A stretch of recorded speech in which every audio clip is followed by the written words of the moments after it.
ಇದಾಗಲೇ honey trap ಬಗ್ಗೆ ರಾಜಣ್ಣ ದೂರನ್ನ ಕೊಟ್ಟಿದ್ದಾರೆ. ಸಿಐಡಿ ತನಿಖೆಯನ್ನ ಚುರುಕುಗೊಳಿಸಿದೆ. ದೂರನ್ನ ಆಧರಿಸಿ ಮಾಹಿತಿ ಸಂಗ್ರಹಕ್ಕೆ ಸಿಐಡಿ ತಂಡ ಮುಂದಾಗಿದೆ. ತನಿಖೆ ನಡೀತಾ ಇದೆ. ದೂರಿನಲ್ಲಿ ಸಚಿವ ಕೆಎನ್ ರಾಜಣ್ಣ ಏನೆಲ್ಲ ಉಲ್ಲೇಖ ಮಾಡಿದ್ದಾರೆ ಈ ವಿಚಾರವನ್ನ ಕೂಡ ನಾವು ಹೇಳ್ತೀವಿ. ಟಿವಿ9 ನಲ್ಲಿ ರಾಜಣ್ಣ ದೂರಿನ ಎಕ್ಸ್ಕ್ಲೂಸಿವ್ ಇನ್ಸೈಡ್ ಸ್ಟೋರಿ. ದೂರನ್ನ ಕೊಟ್ಟಿರೋದು ಗೊತ್ತೇ ಇದೆ. ಅದರಲ್ಲಿ ಆಗಿರುವಂತ ಡಿಲೇ ಕೂಡ ನೀವು ಗಮನಿಸಿದ್ದೀರಾ. ಅದಕ್ಕೆ ಕಾರಣ ಕೂಡ ಕೊಟ್ಟಿದ್ರು ರಾಜಣ್ಣ. ಫೋನಲ್ಲೋ ವಿಡಿಯೋ ಕಾಲ್ನಲ್ಲೋ ಆಗಿದ್ರೆ ಸಾಕ್ಷ್ಯ ಮುಂದಿಡಬಹುದು, ಬಟ್ ಆ ರೀತಿಯಾದಂಥ ಸಾಕ್ಷ್ಯ ಇಲ್ವಲ್ಲ ಅನ್ನೋದಾಗಿ, ಅದೇ ಕಾರಣಕ್ಕೆ ದೂರು ಕೊಡೋದು ವಿಳಂಬ ಆಯಿತು ಅನ್ನೋದಾಗಿಯೂ ಕೂಡ ರಾಜಣ್ಣ ಹೇಳಿದ್ರು. ಇದೀಗ ದೂರು ಕೊಟ್ಟು ಆಗಿದೆ. ಸಿಐಡಿ ತನಿಖೆ ಕೂಡ ಚುರುಕುಗೊಳಿಸಿದೆ. ತನ್ನನ್ನ ಹನಿ ಟ್ರ್ಯಾಪ್ ಮಾಡೋದಕ್ಕೆ ಪ್ರಯತ್ನಿಸಿರೋದ್ರ ಬಗ್ಗೆ ಹೇಳಿದ್ದಾರೆ. ಸರ್ಕಾರಿ ಕ್ವಾರ್ಟರ್ಸ್ ಹಾಗೆ ಬೆಂಗಳೂರಿನಲ್ಲಿ ಪ್ರಯತ್ನ ನಡೆದಿದೆ ಅನ್ನೋದಾಗಿ ಹೇಳಿದ್ದಾರೆ. ಮಾರ್ಚ್ ತಿಂಗಳ ಮೊದಲ ವಾರದಲ್ಲಿ ಒಮ್ಮೆ ಹನಿ ಟ್ರ್ಯಾಪ್ ಪ್ರಯತ್ನ ನಡೆದಿತ್ತು. ಅದಾದ 15 ದಿನಗಳ ನಂತರ ಮತ್ತೊಮ್ಮೆ ಹನಿ ಟ್ರ್ಯಾಪ್ ಪ್ರಯತ್ನ ಆಗಿದೆ. 2 ಬಾರಿ ಬೇರೆ ಬೇರೆ ಯುವತಿಯರಿಂದ ಟ್ರ್ಯಾಪ್ಗೆ ಪ್ರಯತ್ನ ಪಡಲಾಗಿದೆ. ಪ್ರೈವೇಟ್ ಆಗಿ ಮಾತನಾಡಬೇಕು ಅಂತ ಯುವತಿ ಮನವಿ ಮಾಡಿಕೊಂಡಿದ್ರು. ಯುವತಿ ಜೊತೆಗೆ ಪ್ರೈವೇಟ್ ಆಗಿ ಮಾತನಾಡೋದಕ್ಕೆ ರಾಜಣ್ಣ ನಿರಾಕರಣೆ ತೋರಿದ್ರು. ಆಗಲ್ಲ ಅಂತ ರಾಜಣ್ಣ ಕೈ ಹಿಡಿದು ಮಾತನಾಡೋದಕ್ಕೆ ಯುವತಿ ಮುಂದಾಗಿದ್ದಾರೆ. ಆಗ ಏನಾಯ್ತು? ಅಪರಿಚಿತ ಯುವತಿ ಕೈ ಹಿಡಿತಾ ಇದ್ದಂತೆ ರಾಜಣ್ಣಗೆ ಸಿಟ್ಟು ಬರುತ್ತೆ. ಅನಂತರ ಅವರಿಗೆ ಹೊಡೆದಿರೋದಾಗಿಯೂ ಕೂಡ ಗೊತ್ತಾಗ್ತಾ ಇದೆ.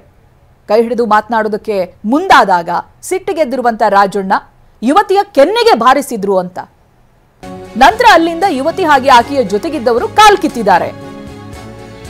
ಅಲ್ಲಿಂದ ಹೋಗ್ತಾರವರು.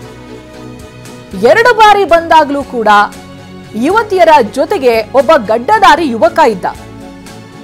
ಆದ್ರೆ ಯುವತಿ ಗಡ್ಡಧಾರಿ ಯಾರಂತ ಗೊತ್ತಿಲ್ಲ ಅನ್ನೋದಾಗಿ ಅಲ್ಲಿ ಉಲ್ಲೇಖವನ್ನ ಮಾಡಿದ್ದಾರೆ ದೂರಿನಲ್ಲಿ. ಹಾಗೆ ಅವರನ್ನ ಮತ್ತೆ ನೋಡಿದ್ರೆ ಕಂಡು ಹಿಡಿತೀನಿ ಅನ್ನೋದಾಗಿಯೂ ಕೂಡ ಉಲ್ಲೇಖ ಮಾಡಿದ್ದಾರೆ. ನೋಡಿ ಏನೇನಾಗಿತ್ತು ಅಂತ. ಹನಿ ಟ್ರ್ಯಾಪ್ಗೆ ಪ್ರಯತ್ನ ಅಂದ್ರೆ ಯಾವ ರೀತಿಯಾಗಿ, ಎಲ್ಲಿ, ಯಾರು ಬಂದಿದ್ರು, ಏನಾಗಿತ್ತು ಅವತ್ತಿನ ದಿನ, ಇವೆಲ್ಲವನ್ನ ಕೂಡ ದೂರಿನಲ್ಲಿ ವಿವರವಾಗಿ ಹೇಳಿದ್ದಾರೆ ರಾಜಣ್ಣ. 2 ಹುಡುಗಿರು ಬಂದಿರ್ತಾರೆ ಬೇರೆ ಬೇರೆ ದಿನ. ಜೊತೆಗೆ ಬಂದಿರುವಂತ ಯುವಕ ಒಬ್ಬನೇ, ನೋಡಿದ್ರೆ ನಾನು ಗುರುತು ಹಿಡಿತೀನಿ ಅಂತ. ರಾಜಣ್ಣ ದೂರನ್ನ ಆಧರಿಸಿ ಮಾಹಿತಿ ಸಂಗ್ರಹಕ್ಕೆ ಇದೀಗ ಸಿಐಡಿ ಮುಂದಾಗಿದೆ. ಡಿಐಜಿ ವಂಶೀಕೃಷ್ಣ, ಎಸ್ಪಿ ರಾಘವೇಂದ್ರ ಹೆಗ್ಡೆ ನೇತೃತ್ವದಲ್ಲಿ ವಿಚಾರಣೆ ನಡೆಯುತ್ತೆ. ದೂರಿನಲ್ಲಿ ಇರುವಂತಹ ಅಂಶಗಳು ನಡೆದಿದೆಯಾ ಅಂತ ಪರಿಶೀಲನೆ ಮಾಡ್ತಾರೆ. ಇದಾಗಲೇ ವಿವರವಾಗಿ ಹೇಳಿದ್ದಾರೆ ರಾಜಣ್ಣ. ಸಾಕ್ಷ್ಯಾಧಾರಗಳು ಕೊಡೋದಕ್ಕೆ ಸಾಧ್ಯವಾಗದೇ ಇರಬಹುದು, ಬಟ್ ಆವತ್ತಿನ ದಿನ ಏನ್ ನಡೆದಿದೆ ಅನ್ನೋದಾಗಿ ರಾಜಣ್ಣ ಹೇಳಿದ್ದಾರೆ. ಅವ್ರ ಕಚೇರಿಯಲ್ಲಿ ಕುಳಿತಿದ್ದಂತ ಸಂದರ್ಭ, 2 ದಿನಗಳಲ್ಲಿ 2 ಹುಡುಗಿರು ಬರ್ತಾರೆ, ಅವ್ರ ಜೊತೆಗೆ ಒಬ್ಬ ಗಡ್ಡಧಾರಿ ಹುಡುಗ ಬರ್ತಾನೆ, ನಿಮ್ ಜೊತೆಗೆ ಪ್ರೈವೇಟ್ ಆಗಿ ಮಾತನಾಡಬೇಕು ಅಂತ ಯುವತಿ ಹೇಳ್ತಾಳೆ, ಇವರು ನಿರಾಕರಿಸ್ತಾರೆ. ಆಗ ಆ ಹುಡುಗಿ ಇವರ ಕೈ ಹಿಡಿದು ಮಾತನಾಡೋದಕ್ಕೆ ಪ್ರಯತ್ನ ಪಟ್ಟಿದ್ದು, ಆಗ ಅವ್ರಿಗೆ ಸಿಟ್ಟು ಬಂದು ಯುವತಿಯ ಕಪಾಳಕ್ಕೆ ಬಾರಿಸಿರೋದು, ಇದೆಲ್ಲವೂ ಕೂಡ ದೂರಿನಲ್ಲಿ ಹೇಳಿದ್ದಾರೆ. ಸೊ ಈ ಜಾಡನ್ನ ಹಿಡಿದು ಇನ್ನೇನಾದ್ರೂ ಹೆಚ್ಚಿನ ಮಾಹಿತಿಗಳು ಬೇಕಿದ್ರೆ ಮತ್ತೆ ರಾಜಣ್ಣ ಅವರನ್ನ ಸಂಪರ್ಕಿಸಬಹುದು. ಇಲ್ವೇ ಆದಲ್ಲಿ ಈಗ ಕೊಟ್ಟಿರುವಂತಹ ಮಾಹಿತಿಯ ಆಧಾರದಲ್ಲಿ ತನಿಖೆಯನ್ನ ಮುಂದುವರಿಸಬಹುದು. ಒಟ್ಟಾರೆ ಇದೀಗ ವಿಚಾರಣೆ ನಡೀತಾ ಇದೆ ಸಿಐಡಿಯಿಂದ. ಸಚಿವರು ಉಲ್ಲೇಖಿಸಿರುವಂತಹ ಸ್ಥಳಗಳ ಪರಿಶೀಲನೆ ನಡೆಸ್ತಾ ಇದ್ದಾರೆ. ಯಾವಾಗ ನಡೆದಿದ್ದು, ಯಾರೆಲ್ಲ ಇದ್ರು ಅನ್ನುವಂತ ಮಾಹಿತಿಯನ್ನ ಕಲೆ ಹಾಕ್ತಾ ಇದ್ದಾರೆ ಸಿಐಡಿ. ಸಚಿವರ OSD, PA, PS, gunman, security, ಮನೆ ಸಿಬ್ಬಂದಿಯಿಂದ ಸಿಐಡಿ ಮಾಹಿತಿಯನ್ನ ಸಂಗ್ರಹಿಸ್ತಾ ಇದ್ದಾರೆ. ಸಿಸಿಟಿವಿಯ ಫುಟೇಜ್ ಅನ್ನ ಕೇಳಿರುವಂತ ಅಧಿಕಾರಿಗಳಿಗೆ ಶಾಕ್ ಆಗಿದೆ. ಬಹುತೇಕ ಸಚಿವರ ಮನೆಯಲ್ಲಿ ಸಿಸಿಟಿವಿನೇ ಇಲ್ಲ. ರಾಜಣ್ಣ ಮನೆಯ ಅಕ್ಕಪಕ್ಕದ ಸಿಸಿಟಿವಿಯ ಪರಿಶೀಲನೆ ಮಾಡಬೇಕಾಗಿದೆ. ಈಗ ಸಚಿವರ ಮನೆಯ ಸುತ್ತಮುತ್ತ ಸಿಐಡಿ ಟೀಮ್ ಪರಿಶೀಲನೆ ನಡೆಸ್ತಾ ಇದೆ. ನಿಜಕ್ಕೂ ಶಾಕಿಂಗ್ ಇದು. ಹೈ ಸೆಕ್ಯೂರಿಟಿಯನ್ನ ಬಯಸುವಂತಹ ಸಚಿವರ ಮನೆಗಳಲ್ಲಿ ಸಿಸಿಟಿವಿನೇ ಇಲ್ಲ. ಸಿಐಡಿಗಿರುವಂತಹ ಆಪ್ಷನ್ ಏನು? ಇನ್ನು ಅಕ್ಕಪಕ್ಕದ ಮನೆಯಲ್ಲಿರುವಂತಹ ಸಿಸಿಟಿವಿ ಫುಟೇಜ್.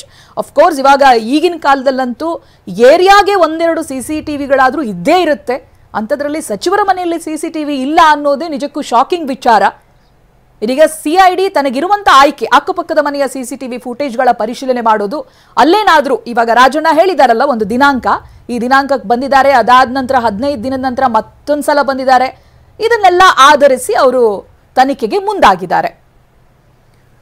ಈ ಬಗ್ಗೆ ಇನ್ನಷ್ಟು ಮಾಹಿತಿಯನ್ನ ಪಡೆದುಕೊಳ್ತಾ ಹೋಗ್ತೀನಿ. ಪ್ರತಿನಿಧಿ ಪ್ರಜ್ವಲ್ ಲೈವ್ ನಲ್ಲಿ ಜಾಯ್ನ್ ಆಗ್ತಾ ಇದ್ದಾರೆ. ಪ್ರಜ್ವಲ್, ನಿಜಕ್ಕೂ ಶಾಕಿಂಗ್. ಒಂದು ದೂರಿನಲ್ಲಿ ಮಾಡಿರುವಂತಹ ವಿಳಂಬ, ಅದಾದ ನಂತರ ಅವರ ಮನೆಯಲ್ಲಿ ಸಿಸಿಟಿವಿ ಫುಟೇಜ್ಗಳು ಇಲ್ಲದೆ ಇರೋದು, ಸಿಸಿಟಿವಿ ಕ್ಯಾಮೆರಾಗಳೇ ಇಲ್ಲದೆ ಇರೋದು. ಸೊ ಇವೆಲ್ಲವೂ ಕೂಡ ತನಿಖೆಗೆ ಒಂದು ರೀತಿಯಾದಂತಹ ಹಿನ್ನಡೆ ಆಗುತ್ತೆ ಅಂತ ಅವ್ರು ಕೊಟ್ಟಿರುವಂತಹ ದೂರಿನಲ್ಲೇನಿದೆ, ಜೊತೆಗೆ ತನಿಖೆಗೆ ಯಾವ ರೀತಿಯಾಗಿ ಸಾಗ್ತಾ ಇದೆ ಪ್ರಜ್ವಲ್?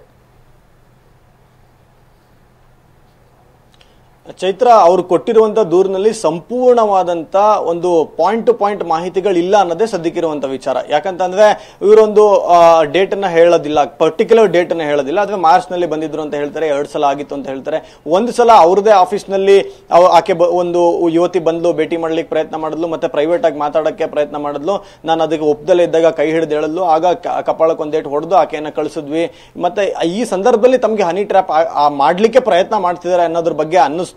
ಈ ರೀತಿಯಾದಂತಹ ಹೇಳಿಕೆಗಳನ್ನ ಅಂದ್ರೆ ದೂರಿನಲ್ಲಿ ಕೊಟ್ಕೊಂಡು ಹೋಗ್ತಾರೆ. ಇದೇ ಕಾರಣಕ್ಕೆ ಪೊಲೀಸರು ಸಹಿತ ಅಂದ್ರೆ ಸಿಐಡಿಗೆ ಗೃಹ ಸಚಿವರು ಏನು ಒಂದು ವರದಿ ಕೊಟ್ಟಿದ್ದಾರೆ, ಅಂದ್ರೆ ರಾಜಣ್ಣ ಕೊಟ್ಟಂತ ಒಂದು ಕಂಪ್ಲೇಂಟ್ ಕಾಪಿಯನ್ನ ಈಗೇನ್ ಸಿಐಡಿ ಕಳಿಸಿದ್ದಾರೆ, ಅವರು ಅದಕ್ಕೇನೆ ಈಗ ಸದ್ಯಕ್ಕೆ ನೇರವಾಗಿ ಎಫ್ಐಆರ್ ಅನ್ನು ದಾಖಲು ಮಾಡಿಲ್ಲ. ಅದನ್ನ ಹೊರತುಪಡಿಸಿ 14 ದಿನಗಳ ಕಾಲ ಅದನ್ನ ಒಂದು ಅರ್ಜಿಯಾಗಿ ಪಡೆದುಕೊಂಡು, ಅರ್ಜಿಯಾಗಿ ಕನ್ಸಿಡರ್ ಮಾಡಿಕೊಂಡು ಅದನ್ನ ಒಂದು ಪಿಟಿಷನ್ ರೀತಿಯಲ್ಲಿ ಇಟ್ಕೊಂಡು ಇನ್ವೆಸ್ಟಿಗೇಷನ್ ಮಾಡ್ತಾರೆ. ಅಂದ್ರೆ ಕೇವಲ ಪ್ರಾಥಮಿಕ ತನಿಖೆಯನ್ನ ಮಾಡಿಕೊಂಡು ಅದರಲ್ಲಿ ಇವರು ಕೊಟ್ಟಂತ ದೂರಿಗೆ ಸಂಬಂಧಪಟ್ಟಂತೆ ಸತ್ಯಾಂಶಗಳು ಏನಿದ್ದಾವೆ, ಇದು ನಿಜವಾಗ್ಲೂ ಹನಿ ಟ್ರ್ಯಾಪ್ ಪ್ರಯತ್ನವಾ ಅಥವಾ ಬೇರೆ ಏನಾದ್ರೂ ಇತ್ತ ಅನ್ನೋದ್ರ ಬಗ್ಗೆ ಒಂದಷ್ಟು ಪ್ರಾಥಮಿಕ ತನಿಖೆಯನ್ನ ಮಾಡ್ಕೊಳ್ತಾರೆ. ಈ ಪ್ರಾಥಮಿಕ ತನಿಖೆಯಲ್ಲಿ ಇದು ಹನಿ ಟ್ರ್ಯಾಪ್ ಮಾಡ್ಲಿಕ್ಕೇನೆ ಮಾಡಿದ್ದು ಅನ್ನೋದಕ್ಕೆ ಸಂಬಂಧಪಟ್ಟಂತೆ ಸಾಕ್ಷ್ಯ ಆಧಾರಗಳು ದೊರೆತ ನಂತರವಷ್ಟೇ ಎಫ್ಐಆರ್ ಅನ್ನ ದಾಖಲು ಮಾಡ್ತಾರೆ. ಅಲ್ಲಿ ತನಕ ಅಂದ್ರೆ ಮುಂದಿನ 14 ದಿನಗಳ ಒಳಗಡೆ ತನಕ ಇದು ಯಾವುದೇ ರೀತಿಯಾದಂತಹ ಎಫ್ಐಆರ್ ಆಗಿರೋದಿಲ್ಲ, ಕೇವಲ ಪ್ರಾಥಮಿಕ ತನಿಖೆಯನ್ನ ಮಾಡ್ತಾರೆ. ಮತ್ತೆ ಈಗ ಅಂದ್ರೆ ಇವ್ರು ಯಾವ ಸಮಯವನ್ನು ಹೇಳ್ತಿದ್ದಾರೆ, ಆ ಸಂದರ್ಭದಲ್ಲಿ ಇವ್ರ ಮನೆಯಲ್ಲಿ ಯಾರ್ಯಾರಿದ್ರು, ಅವ್ರ ಮನೆಯಲ್ಲಿ ಅವರ PA/PS ಗಳು, OSD ಗಳು, ಮತ್ತೆ ಮನೆ ಕೆಲಸ ಮಾಡುವಂತವ್ರು, ಮತ್ತೆ ಅವತ್ತಿನ ದಿನ ಬಂದು ಹೋದಂತವ್ರು ಯಾರು ಇದ್ದಾರ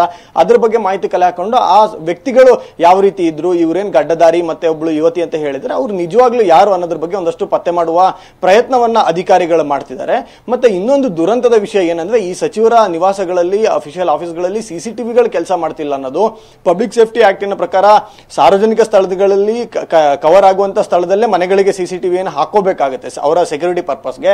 ಆದ್ರೆ ಇವರು ಹೈ ಸೆಕ್ಯೂರಿಟಿಯಲ್ಲಿ ಇದ್ದಾರೆ ಸಚಿವರು ಅಂತ ಹೇಳ್ತಾರೆ, ಆದ್ರೆ ಅವರ ಮನೆಗಳಲ್ಲೇ ಯಾವುದೇ ರೀತಿಯಾದಂತಹ ಒಂದು ಸಿಸಿಟಿವಿ ಇಲ್ದಲೇ ಇರೋದು ತನಿಖೆಗೆ ಬಹಳ ಹಿನ್ನಡೆ ಆಗ್ತದೆ. ಅಂದ್ರೆ ಪ್ರಾಥಮಿಕ ಇನ್ವೆಸ್ಟಿಗೇಷನ್ ಮಾಡ್ಲಿಕ್ಕೂ ಸಹಿತ ಹಿನ್ನಡೆ ಆಗ್ತದೆ. ಹೀಗಾಗಿನೇ ಅಕ್ಕಪಕ್ಕದ ಮನೆಗಳಲ್ಲಿ ಎಲ್ಲಾದ್ರೂ ಸಿಸಿಟಿವಿ ಅವೈಲಬಿಲಿಟಿ ಇದ್ರೆ ಇವ್ರು ಕೊಟ್ಟಂತ ಡೇಟ್ಗೆ ಮ್ಯಾಚ್ ಆಗುವಂತ ಸಂದರ್ಭದಲ್ಲಿ ಯಾರ್ಯಾರು ಬಂದಿದ್ದಾರೆ, ಯಾರ್ಯಾರು ಹೋಗಿದ್ದಾರೆ ಇದನ್ನ ಮಾಡ್ತಾರೆ. ಒಂದಂತೂ ಸತ್ಯ, ಇದುವರೆಗೆ ಎಫ್ಐಆರ್ ಅನ್ನ ಮಾಡಿ ಯಾರನ್ನೋ ಕರ್ಕೊಂಡ್ಬಂದು ಅರೆಸ್ಟ್ ಮಾಡ್ಬಿಡ್ತಾರೆ, ಈ ಹಂತಕ್ಕಿಂತ ಇನ್ವೆಸ್ಟಿಗೇಷನ್ ಹೋಗಿಲ್ಲ.